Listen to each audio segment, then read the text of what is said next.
Forgive me, but this is a stupid take. Ooh, you guys are pissed.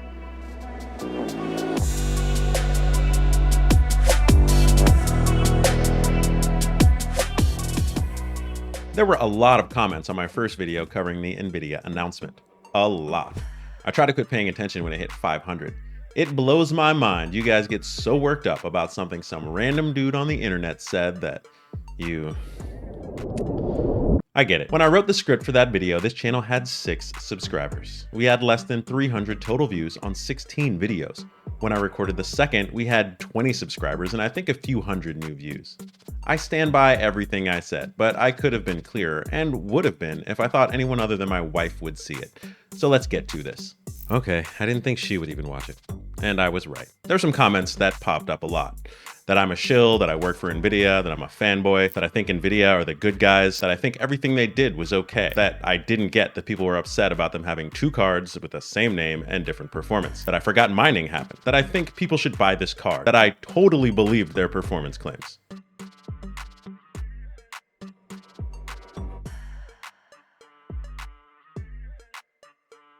The number of people who think NVIDIA dipped deep into the YouTube talent pool to find a 6 sub channel with no previous tech videos to be their spokesperson is nuts. It's not plausible enough to say more about.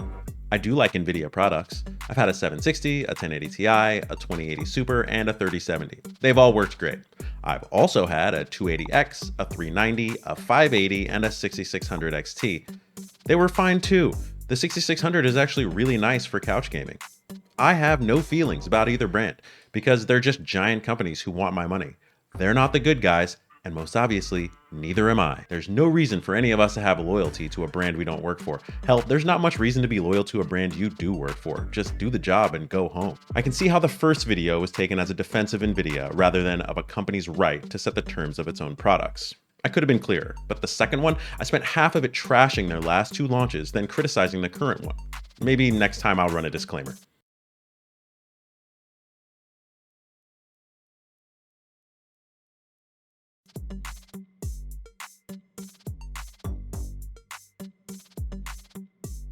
Too many of you thought that what I meant was launching 2 4080s with vastly different specs was perfectly okay.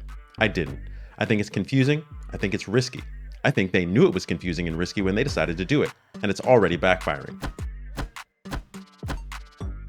I said it's not a scam. If someone were confused at the store and bought a 4080 12 gig, they'd get less performance, but at least equivalent value. But I don't think average gamers or normal consumers are going to be duped by this because those people don't buy $1,000 GPUs.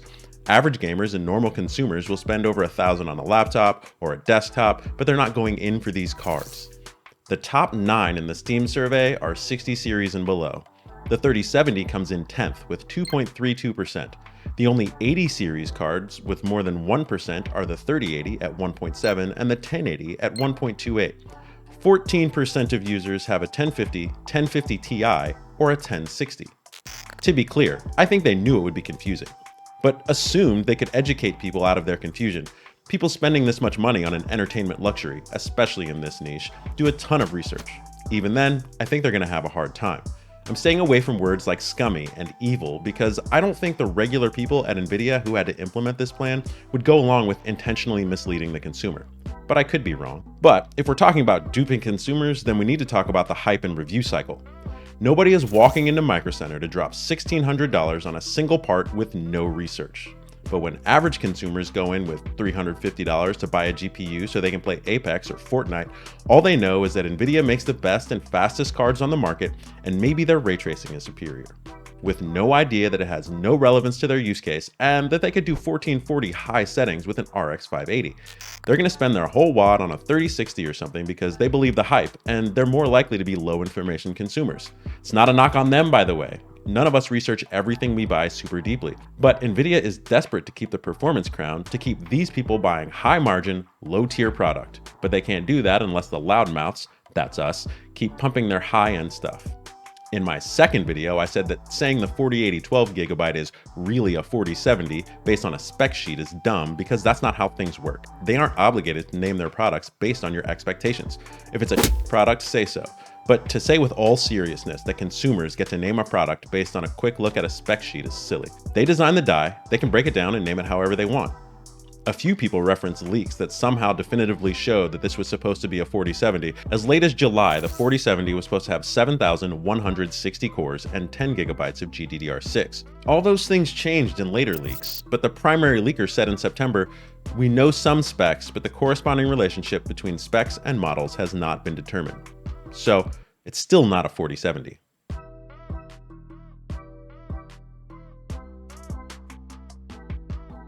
Yes, mining drove prices. I don't think gamers were paying $3,500 for a 3090 last spring, but I do know that gamers were paying $1,000 plus for a 3080 or a 6900 XT at points along the way, and that gamers have paid varying prices from $1,100 to $2,000 for a 3090 Ti since it was released 6 months ago. The market is up compared to the period from 2018 to 2020, and not just because of mining.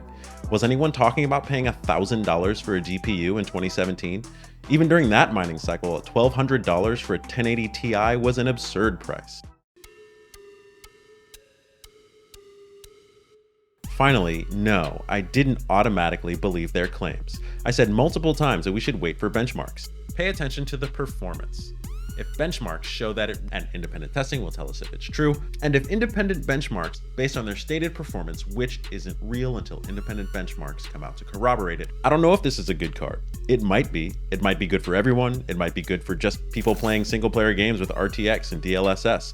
We will find out in November. If it's good and it will work for you and the price is right for the market, buy it. If any of those things aren't true, don't buy it. Maybe you only play multiplayer competitive. You don't have to rant to me about how DLSS introduces latency. You can get 60 plus FPS in Apex on a 1063 gig, and that's at 4K with a mid-tier CPU. Why would you buy this? If you'd never pay more than $600 for a GPU, there are plenty of $600 choices, new and used. And if you wait long enough, a next-gen card will be released in that pricing window. But it seems like most people think NVIDIA has to stick to the deal they made with Ampere to deliver 50% performance gains at the same price. I discussed in my last video why I think they made that choice and how it went for everyone, so I don't think it's a very good plan. It worked in a market that trended downward for 10 years, with the only real spike being the mining boom and bust. Look here, only 8 quarters since 2005 saw less than 10 million units shipped, and 5 of them happened since Q4 2018. So with every new release for 12 years, NVIDIA and AMD have been trying to induce sales with major performance increases at comparable prices because sales were shrinking every year. Well, that's over right now. If demand falls off again and this proves to be another blip like 2018, then we'll get a repeat of Turing, shrinking sales and falling prices met by a refresh that people actually like in 8 months. But we have to wait for benchmarks. Well, there you go. The things I would have made clearer if I'd expected 5-figure views. Thanks for watching, and I hope you come back for more infuriatingly hot takes.